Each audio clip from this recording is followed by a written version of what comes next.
So ARCMF version 2 is pretty damn good.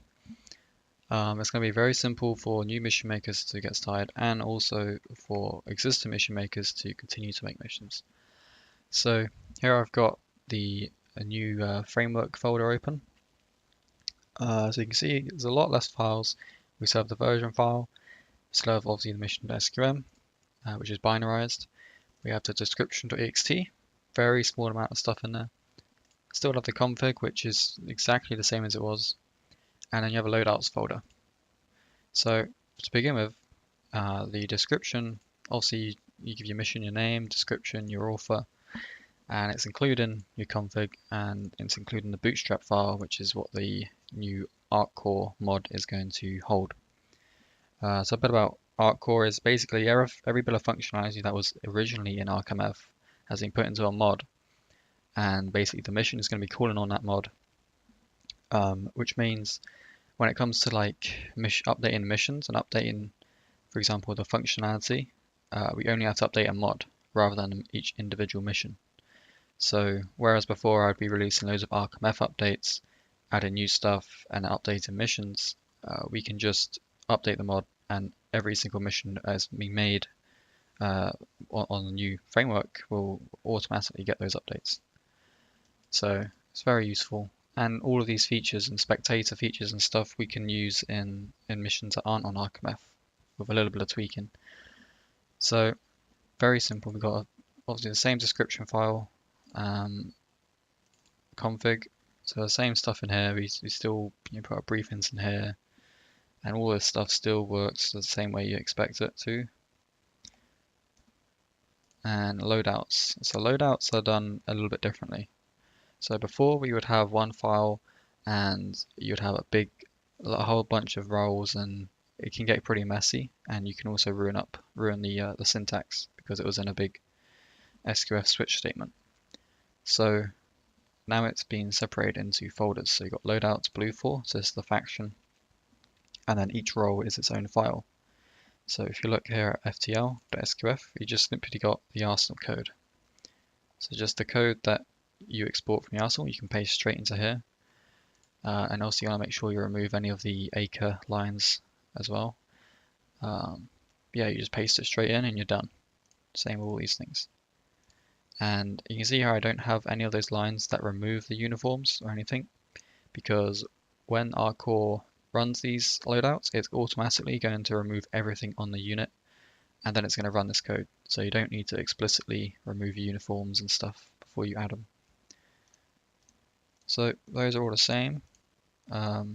Basically all the loadouts are the same from the old framework. All got the same, relatively the same names. And if you're not using, for example, in your mission, if you're not using like MAT or MMG, then you can just delete those files and save a bit of space. This is the file. This is the mission. We've still got the same units, but I'm going to go ahead and delete the op4 and in4. So if we look at blue 4, I'm going to go ahead and delete these special teams and delete second platoon. So if you're looking at like an infantry style mission, this is the general setup you would have. And one of the cool things with the new framework is the group markers, and basically anything to do with the markers and the fire team and stuff. So if I open up first platoon, we've got some new stuff here. So we've got obviously your call sign, that's the default Eden stuff. If we scroll down, we've got group marker, and this is essentially the Blue Force tracker that you get on the map. So we've got, obviously it's enabled, delay is set to 2 seconds, accuracy is 0, so the dispersion of the marker is going to be within 0 meters, so it's dead accurate. Text, marker color, got some code that you might want to run per update. Enable fireteam markers, element detail, so that's first platoon, it's second on the list below the company command. We could use the garrison the units, but that's really for AI. And yeah, we got the loadout, but that's for a unit. So if we look at an individual unit and scroll down, you can see their role is a CO under loadout. So that's where you define a loadout file.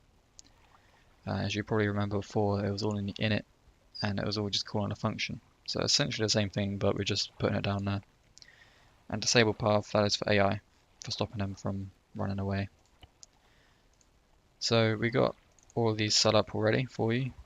ASL, we got all these stuff set up. So I'm just gonna quickly go move these people.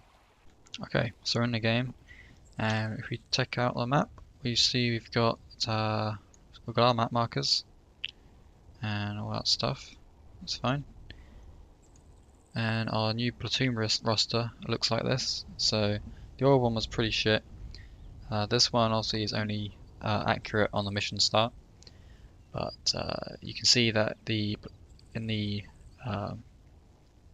Eden group details where we typed in our platoon element name, which was like first platoon, that shows up here, and it goes through the order. So if you really want to customize your groups, maybe change them completely, then you can really customize how the platoon roster looks and stuff. But for most people, it will just be whatever the ARCMF gives you. If you look at ARCMF's briefing, still got the version and we still have the radios, but all the other ones that were there have been removed because they weren't really that useful, and a lot of them have been removed in favor of putting them in chat commands. So there's a document on ARCMF's GitHub with all the chat commands. So all these changes will probably be available next week, probably around Wednesday. That's when we're going to be updating the repo with this mod. If all the testing goes well, that is. And then the framework will be probably released on Wednesday. And along with that, there'll be a lot more ARCMF tutorials to cover the new stuff. But for the most part, if you're an existing mission maker, this should be dead simple to, even easier than what we've been using so far. So there should be no problems there.